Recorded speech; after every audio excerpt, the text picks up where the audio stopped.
We do have here, this is a pin, the grenade pin, that of course was collected here. Ino ni burugutu na gicunguruma kia nguruneti iria irerikana iratigirwo nja wa nyumba ya Kalonzo thutha wa tharikiro ya hwai wa ira.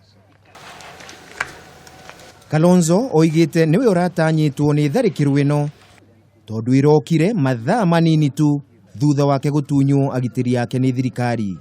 It is unacceptable. It is the right of every citizen to be protected by government, leave alone a former vice president.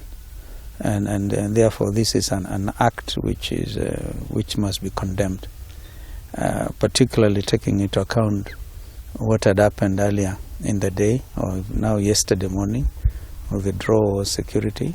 People are here. So it's very, very disturbing.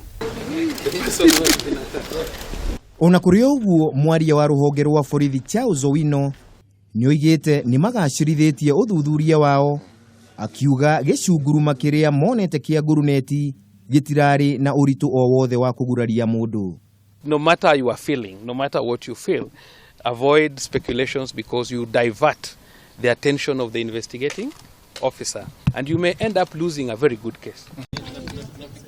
Ihinda-inĩ riu atongoria ngwataniro ya NASA Musalia Mudavadi na Moses Wetangula aria macereire Kalonzo kurumirira tharikiro iyo nimokiriire thirikari makiuga ni igeria ria gukiria atongoria a mung'ethaniro. It is important that the security of all Kenyans, including our leaders, is taken seriously. We want to regrettably urge the state that protecting leaders is not a privilege. It is a right.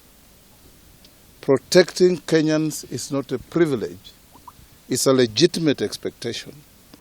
Tharikira ya mucii gwa Kalonzo Musyoka yukite hindi no gikundi kimwe kia abunge a NASA matongoretio ni mutongoria wa aria nini John Badi giokireire thirikari ni undu wa kumehereria agitiri yao. Handu-ini ha Kameme TV ritwa riakwa ni Kameme wa Mwangi.